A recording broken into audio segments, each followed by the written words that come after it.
Hello dear students, कैसे हैं आप सब? एकदम बढ़िया। तो स्टूडेंट्स, आज हम पढ़ने वाले हैं नई यूनिट जिसका नाम है electromagnetic induction, EMI।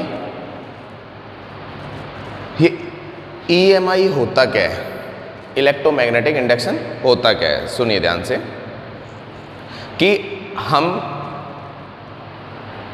Position, orientation, strength, external magnetic field की चेंज करके किसी कंडक्टिंग सर्किट के अंदर जो करंट जनरेट करते हैं, इस फिनोमेना को हम क्या बोलते हैं? Electromagnetic induction.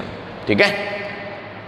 Electromagnetic induction is a phenomena of generating current in a conducting circuit by changing strength, orientation, position of an external magnetic field is called electromagnetic induction.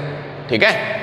अब सुनिए, इसके अंदर फर्स्ट टॉपिक जो आता है, और इसके अंदर जो करंट जनरेट करेंगे उसे इंड्यूस्ड करंट बोलेंगे। जो इलेक्ट्रोमैग्नेटिक इंडक्शन में जो करंट आएगा उसे इंड्यूस्ड करंट बोलेंगे, और जो EMF आएगा उसे इंड्यूस्ड EMF बोलते हैं। ठीक है। अब आता है topic magnetic flux. First topic इसके अंदर है मैग्नेटिक फ्लक्स।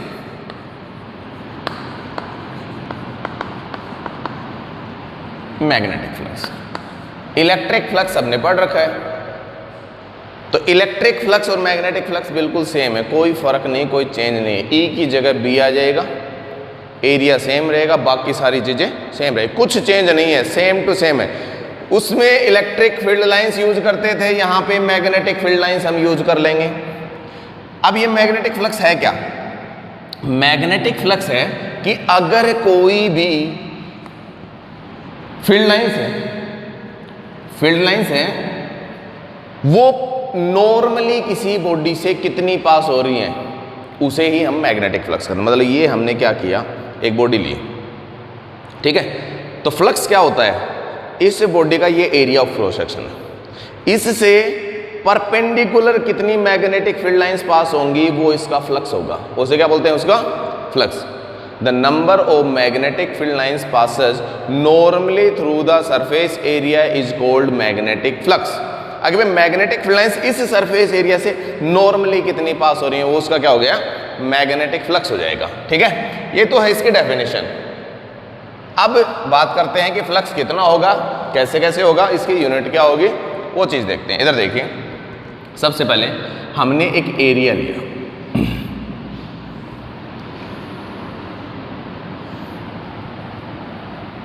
अब सुनो, एरिया। अब एरिया है, ये एरिया इस तरीके से, इसका नॉर्मल क्या होगा? इधर एरिया वेक्टर हम जानते हैं। एरिया वेक्टर क्या होता है? ध्यान सुनो। एरिया बेसिकली क्या होता है? स्केलर क्वांटिटी होती है। कुछ प्रॉब्लम्स के अंदर इसको वेक्टर की तरह ट्रीट किया जाता है। गॉस थ्योरम में तुमने एरिया वेक्टर पढ़ा होगा। तो इधर देखो, जो एरिया वेक्टर होता है वो क्या होता है? अगर ये एरिया है कोई भी, ये तो स्केलर है, लेकिन इसमें बिल्कुल पॉइंट छोटा सा एरिया है। ये पूरा एरिया सपोज A है, तो ये जो एरिया है डेल्टा A, ये डेल्टा A स्मॉल सा एरिया है, इसका जो हमेशा डायरेक्शन ये होगी, unit normal to the surface होगी पॉइंट एरिया की। तो इसका देखो मैग्नीट्यूड तो कितना हो गया? डेल्टा A, और डायरेक्शन कितनी होगी? n unit vector. तो इसे बोल सकते हैं delta A vector, area vector बोल सकते हैं इसको, एरिया वेक्टर, क्योंकि इसके पास डायरेक्शन भी है, मैग्नीट्यूड भी है। समझ में आ गया? तो इसका एरिया वेक्टर क्या होगा? ये बोल सकते हैं डेल्टा A का n यूनिट वेक्टर बोल देते हैं इसको, n यूनिट वेक्टर, इसकी डायरेक्शन दे दी। अब देखो ये क्या है भाई? इसको बोल देते डेल्टा A, एरिया कितना है? Delta A। अब इससे जा रही है number of magnetic field lines pass हो रही है, ये मैग्नेटिक फील्ड लाइंस,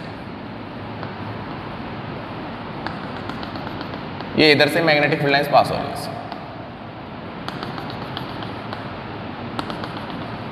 इस तरीके से। मतलब हम बोल सकते हैं या तो इसको मिटा दो, ये लो, थोड़ा 3D में दिखाना चाहो तो दिखा सकते हो।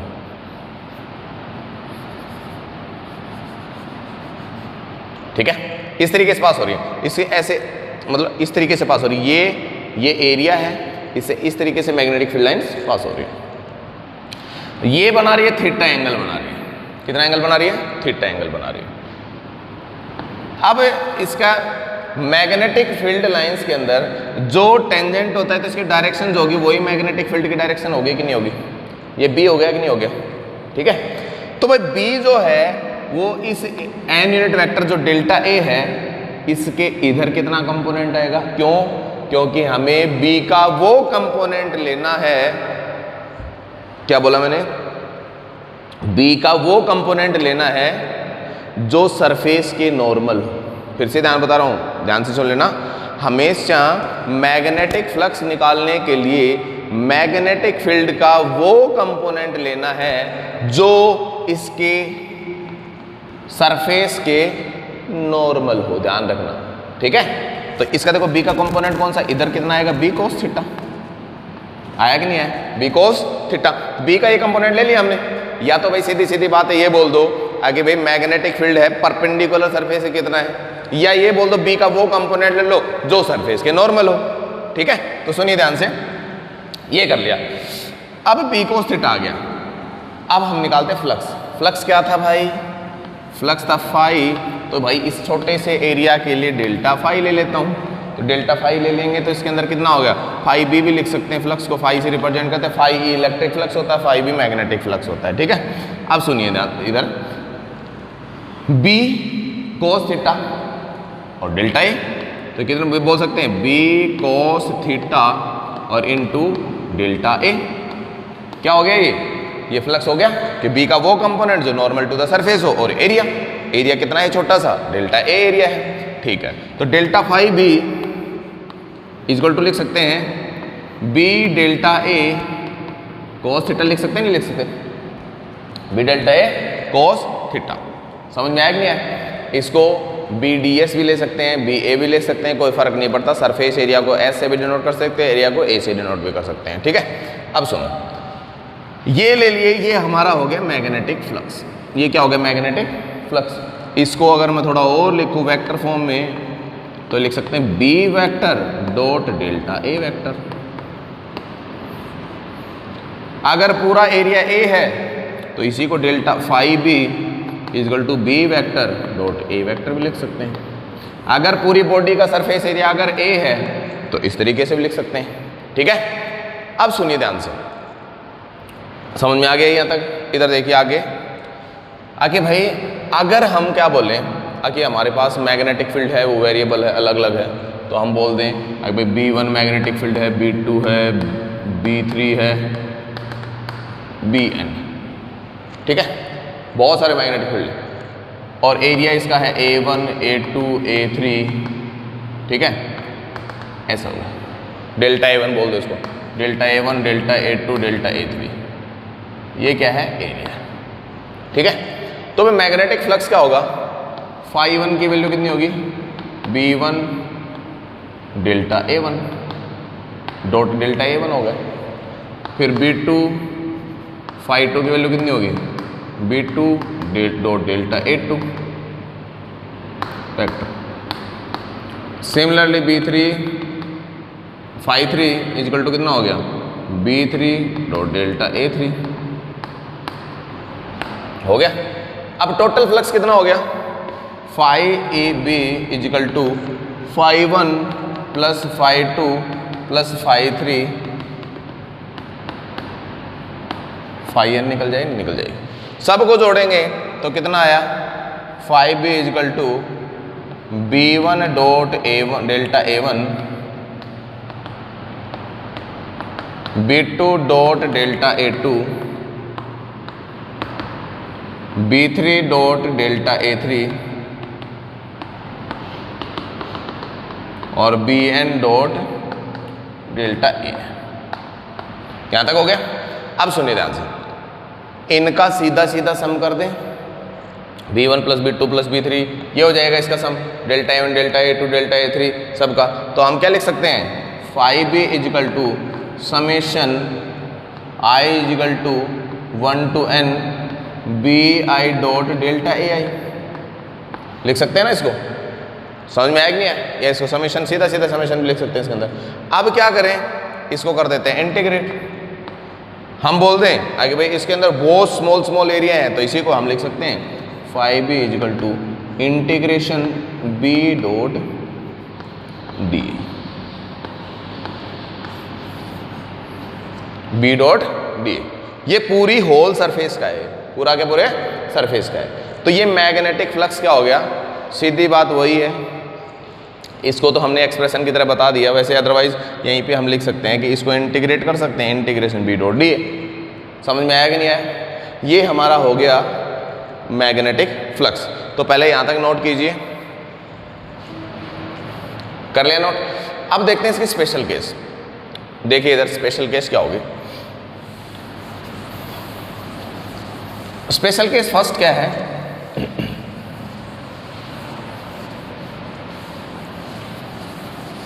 फर्स्ट स्पेशल केस कि भाई हमने क्या किया, सरफेस तो वही लिया,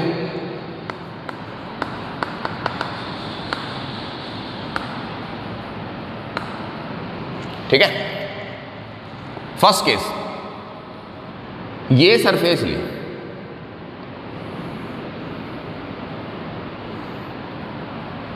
तो फर्स्ट केस जो आती है इसकी स्पेशल केस में, फर्स्ट केस इसकी लिख सकते हैं, लिखना है when surface is placed normal to the magnetic field, कि अगर कोई सरफेस मैग्नेटिक फील्ड के नॉर्मली प्लेस्ड हो तो क्या होगा, फ्लक्स की वैल्यू कितनी होगी। तो सुनिए ध्यान से, नॉर्मली का मतलब ये सरफेस है, ये मैग्नेटिक फील्ड इधर जा रहा है भाई, ठीक है, यहां तक ले लेते हैं।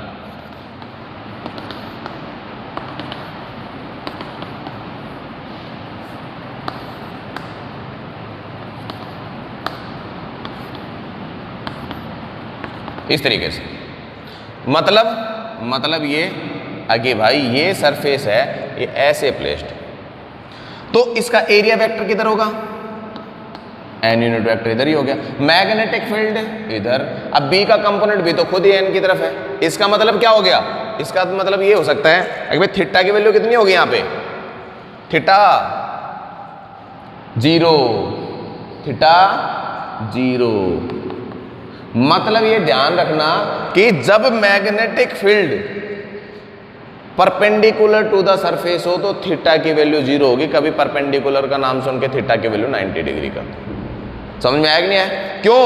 क्योंकि जो नॉर्मल से एंगल है थीटा, मैग्नेटिक फील्ड और नॉर्मल ऑफ जो सरफेस है उसके बीच में एंगल थीटा है, तो यहाँ पे थीटा की वैल्यू क्या होगी, 0। एन यूनिट वेक्टर भी इधर है, बी की वैल्यू भी इधर है, तो थीटा की वैल्यू कितनी हो गई, 0 डिग्री। और थीटा 0 हो गई तो इसका मतलब कितना हो गया, phi equal to B A cos theta होता है कि नहीं होता, फाई बी की वैल्यू, और फाई बी इजिकल टू कितना हो गया, बी ए कॉस 0, कॉस 0 की वैल्यू होती है 1, तो फाई बी इजिकल टू कितना होता है, बी ए। ये फ्लक्स मैक्सिमम होता है,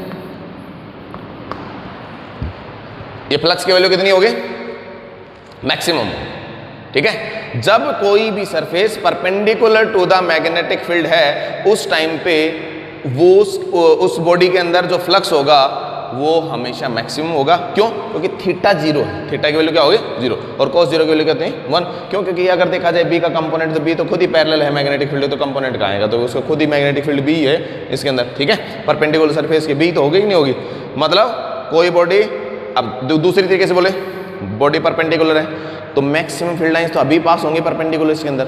अरे किसी एंगल पे तो कुछ कंपोनेंट इधर आएगा, एक कंपोनेंट इधर आएगा, तो ये परपेंडिकुलर कंपोनेंट आया ना, पूरा तो नहीं आया ना। इसका मतलब अगर कोई body perpendicular to the magnetic, जो perpendicular to the magnetic field रखी होगी तो उसमें फ्लक्स की वैल्यू मैक्सिमम आएगी। हो गया सेकंड केस। अगर कोई body parallel to the magnetic field रखी जाए, ये हम बोल रहे हैं अगर मैग्नेटिक फील्ड तो यही है, ये बॉडी है एक,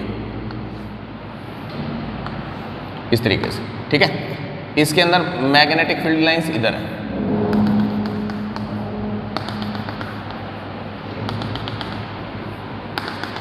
ये ऐसे, ये बॉडी,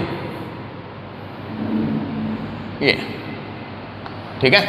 अब देखो इसके अंदर इसका नॉर्मल किधर होगा भाई, इसका नॉर्मल तो इधर होगा, और मैग्नेटिक फील्ड इधर होगा। अब बी का कंपोनेंट लेंगे तो बी का कंपोनेंट नॉर्मल तो ऊपर की तरफ आएगा, नहीं आया, आ गया। अब इधर देखो, मतलब बॉडी है ये, तो थीटा की वैल्यू कितनी रही यहाँ पे, दिख ही रहा है 90 डिग्री। तो सीधा क्या कर सकते हैं, phi equal to B A cos theta, तो फाई बी इजकल टू कितना हो जाएगा, बी ए कोस 90, और हमें पता है कोस 90 इजकल टू होता है 0, तो फाई बी इजकल टू हो गया 0। मतलब ये हो गया, अगर कोई body parallel to the magnetic field है तो उसके अंदर हमेशा फ्लक्स की वैल्यू कितनी हो जाएगी, 0 हो जाएगी। समझ में आया? ठीक है, नोट करो। अब देखो इसके बाद तीसरी केस देखो, अगर कोई बॉडी है anti parallel to the magnetic field हो। थर्ड केस क्या लिखोगे, मैंने body is placed anti parallel to the magnetic field. अब anti parallel to the magnetic field करेंगे तीसरी केस में, तो मतलब क्या हो गया, एक बॉडी ये ली, ठीक है,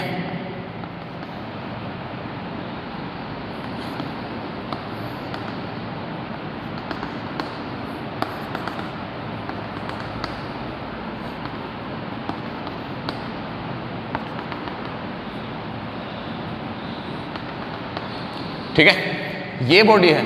अब इसके अंदर देखो, इसको फील्ड को इधर न करके इधर नोट यस, और इसका एरिया वेक्टर जो है वो नॉर्मल इधर, ठीक है, डेल्टा है, ये ए है, एरिया इसका ए इधर है, और इसके बीच में, अब इनके बीच में एंगल बनाया जाए तो ये थीटा की वैल्यू 180 डिग्री है कि नहीं है भाई, थीटा इक्वल टू कितना हो गया, 180 डिग्री। अब थीटा 180 डिग्री है तो इसके अंदर क्या बोला, phi B equal to B A cos theta, और थीटा है 180 डिग्री, तो phi B equal to B A cos 180, और कोस 180 की वैल्यू होती है -1, तो फाई बी इजिकल टू कितना हो गया, -BA। ये फ्लक्स क्या हो गया, मिनिमम फ्लक्स हो गया। क्या क्या बताया मैंने, 3 चीज़ें बताई, 3 केस बताइए कि जब कोई बॉडी हमेशा normal to the magnetic field रखी हो तो थीटा हमेशा 0 होता है, फ्लक्स मैक्सिमम होता है, परपेंडिकुलर रखी हो ऐसे, ठीक है। जब कोई body parallel to the magnetic field रखी हो तो बॉडी का पैरेलल हो गया तो नॉर्मल का तो क्या हो गया, परपेंडिकुलर हुआ, थीटा की वैल्यू 90, मैग्नेटिक फ्लक्स 0। जब कोई बॉडी एंटी पैरेलल, मतलब एरिया वेक्टर इधर और मैग्नेटिक फील्ड इधर हो, तो उस टाइम पे फ्लक्स की वैल्यू कितनी होगी, उस टाइम पे फ्लक्स हो गया -BA, और वो होती है मिनिमम वैल्यू होती है, ठीक है। फटाफट से नोट कीजिए इसको, कर लिया नोट भाई, चलो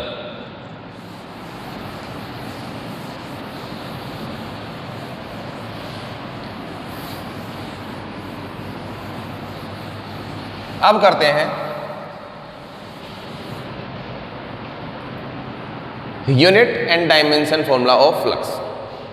यूनिट क्या होगी और डायमेंशन फॉर्मूला क्या होगा, ठीक है। और वैसे तो मैं मैग्नेटिक फील्ड लाइंस के लिए और बताऊं तुम्हें, तो जैसे इसके अंदर ये कोई फील्ड लाइंस है, मैग्नेटिक फील्ड लाइंस है सपोज, ये ऐसे जा रही है, ठीक है। इसको फील्ड लाइन से भी समझ सकते हैं हम फ्लक्स को, कैसे, आगे भाई देखो ये एरिया है एक,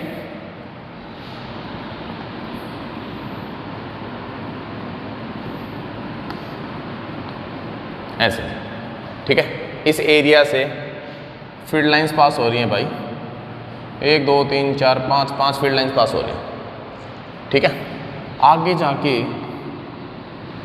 ये 5 नहीं, सपोज ये करो, अभी भी ये थोड़ी और ज़्यादा ले लेते हैं, 1 2 3 4 5 6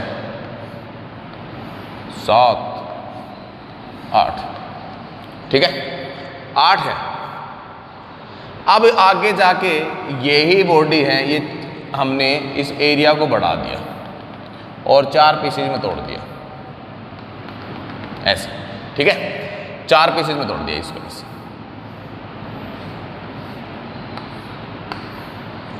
और सपोज करो ईच जो है इससे 2 मैग्नेटिक फील्ड लाइंस पास हो रही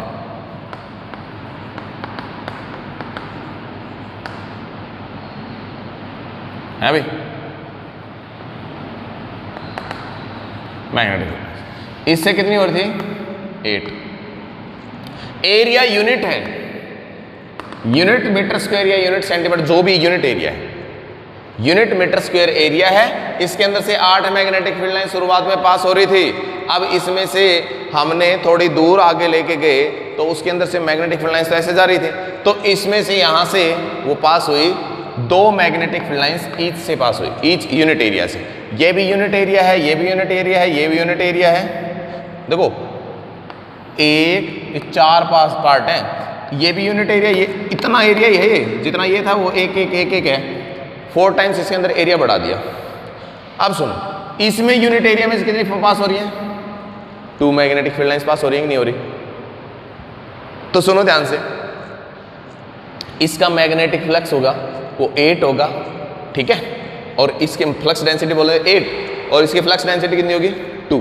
तो इन दोनों में कितना फर्क हुआ? 8 डिवाइड बाई 2, 4 टाइम्स ज़्यादा फ्लक्स होगा इसमें से। इसके अंदर जो फ्लक्स होगा वो इस वाले से 4 टाइम्स ज़्यादा फ्लक्स होगा, 4 टाइम्स ज़्यादा फ्लक्स होगा। क्यों? क्योंकि हमें number of magnetic field lines normally कितनी काउंट करनी है वही करनी है, ठीक है। जितनी मैग्नेटिक फील्ड लाइन्स ज़्यादा होंगी उतना फ्लक्स ज़्यादा होगा। क्यों? हमें पता है फील्ड की, जो फील्ड की स्ट्रेंथ किस पे है? मैग्नेटिक फील्ड लाइन्स पास है, फील्ड ज़्यादा होगा, दूर है फील्ड की वैल्यू कम होगी। तो वही यहाँ पे भी पैटर्न लगाना है हमें। समझ में आया कि नहीं आया? ये है हमारा फील्ड लाइन्स की तरह। अरे सीधी बात ये है कि इसके अंदर कितनी तुम काउंट कर लो, इसमें 8 है, उतने ही एरिया में इसमें कितनी है? 2 है। एरिया दोनों का सेम हो गया तो इसका मतलब जिसमें ज़्यादा फील्ड लाइन्स उसके अंदर ज़्यादा फ्लक्स और जिसमें कम फील्ड लाइन्स उसमें कम फ्लक्स हो गया, ठीक है। चलो अब हम करते हैं बात यूनिट की, unit and dimension of magnetic flux.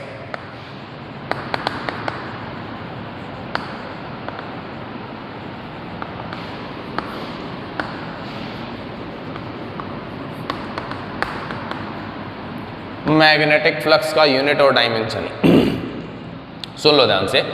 Magnetic flux है उसकी ऐसा यूनिट होती है वेबर।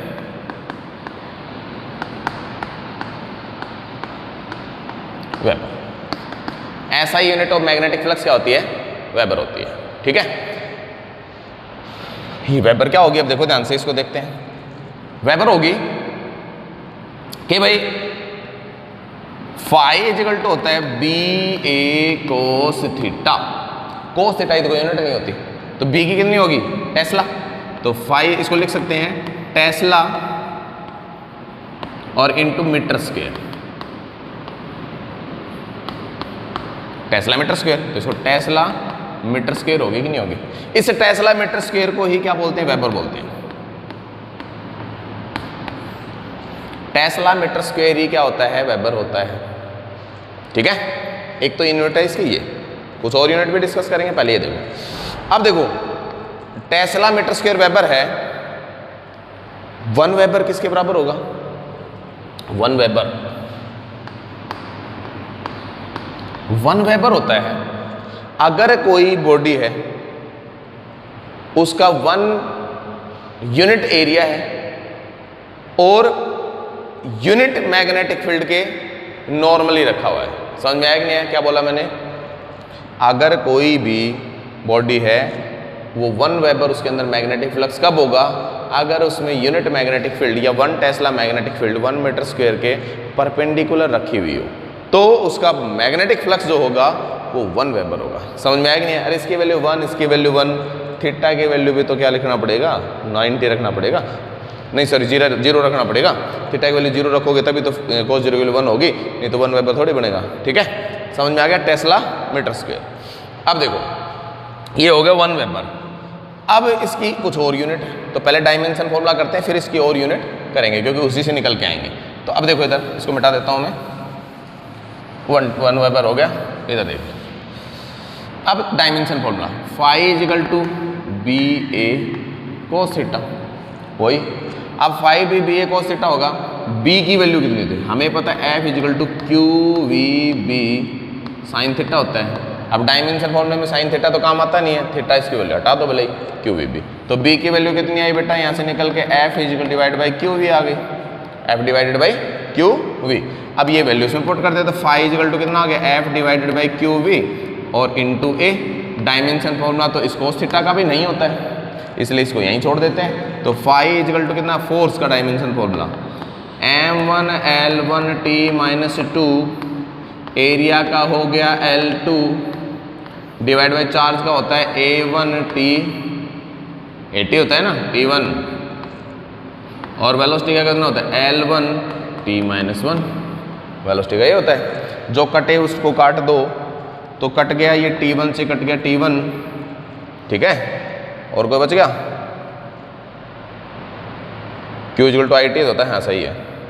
अब देखो कौन कौन बच गया भाई,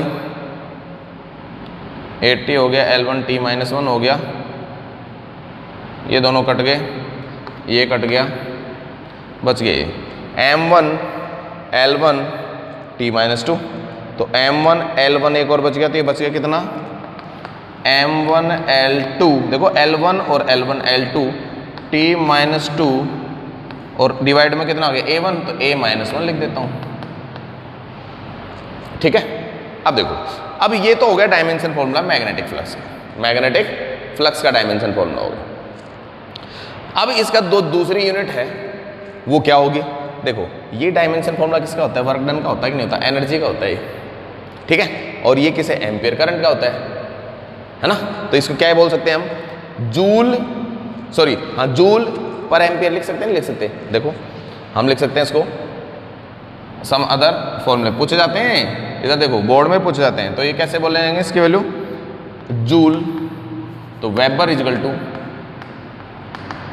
जूल पर एम्पियर, ठीक है, क्या बोल दिया इसकी वैल्यू, जूल पर एम्पियर हो गया कि नहीं हो गया, अरे सबको समझ में आ गया।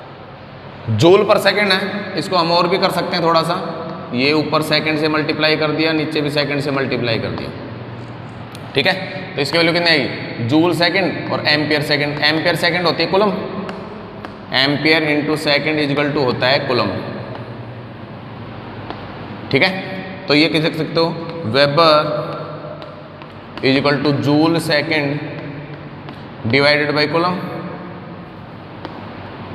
जूल पर कुलम क्या होता है, वोल्ट होता है, तो joule per coulomb is equal to होता है वोल्ट, ठीक है, तो इसको वेबर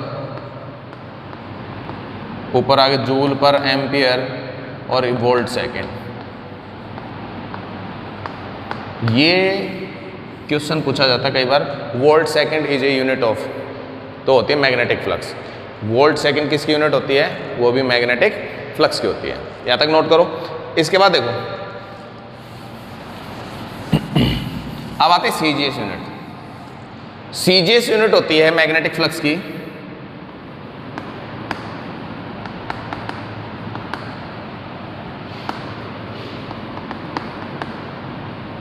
होती है मैक्सवेल, मैक्सवेल MX से इसको करते हैं डिनोट। सीजीएस यूनिट क्या होती है, मैक्सवेल होती है, इसको कैपिटल M इंटू X से क्या करते हैं, डिनोट करते हैं, समझ में आया। अब इधर देखिए, जो मैक्सवेल होती है उसके अंदर और वेबर के अंदर क्या रिलेशन है, 1 वेबर इक्वल टू होता है 10⁸ मैक्सवेल, 10⁸ मैक्सवेल। कैसे, 1 वेबर इक्वल टू कितना होता है, 1 टेस्ला 1 मीटर स्क्वायर। टेस्ला कितना होता है, 1 टेस्ला जो 10⁴ gauss into 1 metre square 10⁴ centimetre square, तो जो 10⁴ इंटू 10⁴ कितना होगा 10⁸ और गोस इंटू सेंटीमीटर स्क्वायर, इसे बोलते हैं मैक्सवेल। तो ये क्या हो गया, तो 1 WB, वेबर को भाई WB से डिनोट करते हैं, वेबर को WB से डिनोट करते हैं, याद रखना वेबर को WB से डिनोट करते हैं। 1 वेबर इक्वल टू 10⁸ मैक्सवेल। ये हो गया इनके बीच में रिलेशन। ये हमारा मैग्नेटिक फ्लक्स कंप्लीट हो गया है। Okay bye.